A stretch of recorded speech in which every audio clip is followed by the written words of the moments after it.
Halo semuanya, kayak apa kabar pian sabarataan? Ketemu lagi bersama Mimin di Our Story. Di cerita kali ini, Mimin akan bercerita mengenai kasus pembunuhan yang terjadi di Indonesia, khususnya di daerah Bandung. Bagaimana ceritanya? Mari langsung saja kita sama-sama simak ceritanya. Intan Marwah Sofiah, atau yang sering dikenal dengan Anjani B, yang pada kejadian itu dia berusia 20 tahun. Dia lahir di Karanghegar, Kecamatan Pabuaran, Subang. Anjani B memiliki orang tua yang bernama Bapak Aceng dan ibu yang bernama Nita Handayani.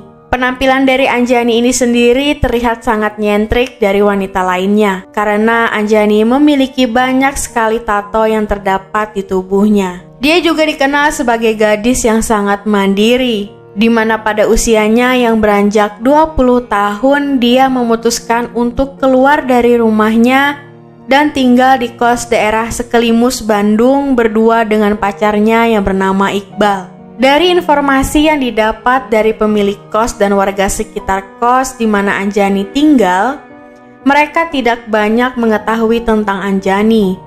Bahkan ibu kosnya sendiri tidak mengetahui kalau Anjani tinggal berdua dengan pacarnya di dalam kos itu. Menurut pengakuan ibu kos, pada saat Iqbal masuk kos itu, dia mengaku tinggal sendirian. Dan Iqbal pun juga memilih kamar kos yang paling kecil, di mana kamar kos itu hanya cukup untuk satu orang saja. Pada tanggal 2 Maret 2020, Anjani masih melakukan aktivitas seperti biasanya. Tidak ada hal yang aneh yang dirasakan oleh Anjani. Lalu di malam harinya, Anjani meminta izin kepada Iqbal kalau keesokan harinya dia ingin pergi bersama temannya. Dan pada saat itu, Iqbal memberikan izin kepada Anjani tanpa menanyakan teman yang mana yang akan Anjani temui. Kemudian pada keesokan harinya pada tanggal 3 Maret 2020, Anjani pergi menemui temannya dengan menggunakan ojek online. Hal itu juga diperkuat dengan adanya rekaman CCTV yang merekam Anjani pergi dengan menggunakan ojek online. Setelah ditrack di aplikasi ojek online, diketahui Anjani pergi ke sebuah hotel yang ada di Bandung. Namun kira-kira jarak 100 meter sebelum sampai ke hotel tujuan, Anjani memberhentikan driver ojek online tersebut dan meminta turun di sana. Anjani mengaku kalau di sana dia melihat seorang laki-laki yang dia kenal dan ingin menghampirinya. Sementara di lain tempat, Iqbal yang berada di kosan mereka tidak sengaja memecahkan botol parfum milik Anjani. Pada saat itu juga Iqbal langsung merasa khawatir pada keadaan Anjani dan langsung menelponnya. Namun sayang pada saat Iqbal menelpon Anjani, ternyata handphone Anjani tidak aktif. Pada awalnya Iqbal masih berpikiran positif, mungkin saja baterai handphone Anjani habis, maka dari itu dia tidak bisa menghubungi Anjani. Namun setelah ditunggu sampai malam, bahkan sampai keesokan harinya, Anjani tidak juga kunjung pulang ke kos dan tidak ada kabar. Kemudian pada tanggal 5 Maret 2020, terdengar sebuah berita kalau ada seorang pedagang asongan menemukan sebuah kantong plastik besar di sebuah selokan di depan Hotel Novena, Lembang, Bandung. Pada awalnya pedagang asongan itu mengira kalau isi dari kantong plastik itu adalah bangkai hewan yang sudah mati. Karena memang plastik sampah pada saat itu mengeluarkan bau yang tidak sedap seperti bau bangkai. Karena merasa curiga, pedagang asongan itu langsung melaporkan ke petugas hotel. Petugas hotel yang pada saat itu sedang bertugas langsung memeriksa dan membuka plastik besar itu. Dan setelah dibuka, betapa terkejutnya mereka kalau yang ada di dalam kantong plastik besar itu adalah mayat seorang perempuan. Kondisi mayat itu hampir membusuk. Seluruh tubuhnya dibungkus dengan selimut hijau bergambar kartun anak-anak untuk menutupi tubuhnya yang tidak menggunakan pakaian apapun.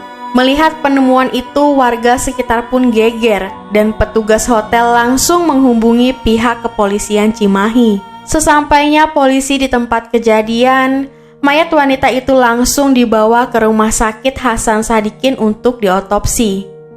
Pada saat itu pula pihak kepolisian dapat mengidentifikasi kalau mayat perempuan itu adalah Anjani B.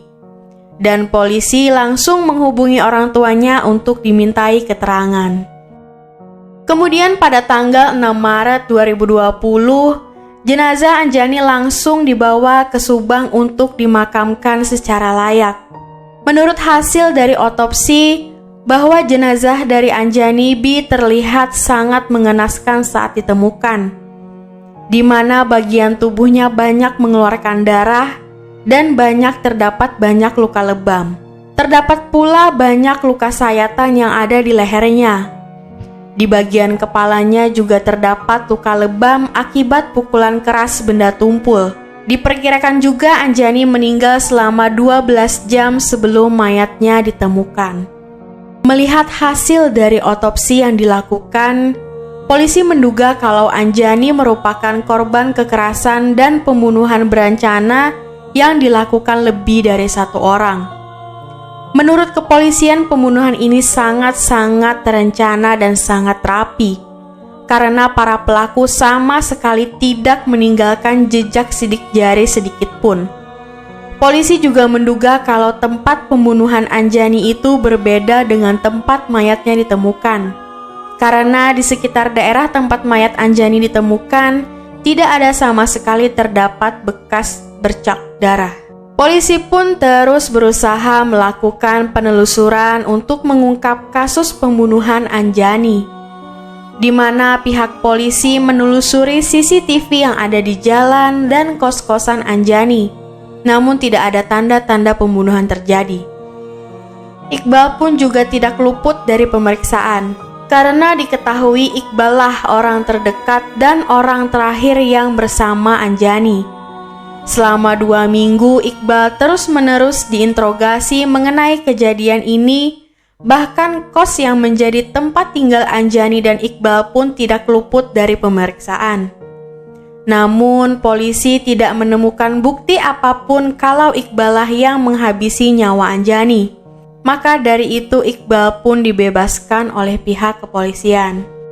Seiring waktu berjalan dan saksi-saksi terkait sudah diinterogasi, polisi menduga kalau pelaku yang membunuh Anjani adalah seorang rentenir. Karena menurut beberapa saksi, ibu Anjani ini memiliki hutang kepada seorang rentenir. Dan diduga karena masalah hutang inilah rentenir itu tega menghabisi nyawa Anjani B. Ada juga dugaan lain yang mengarah kepada anggota geng motor. Karena banyak teman-teman Anjani bercerita kalau Anjani ini sering berteman dengan anak-anak geng motor. Diketahui juga kalau Anjani ini pernah berkelahi dengan geng motor lain. Bahkan Anjani sampai dikeroyok oleh geng motor tersebut.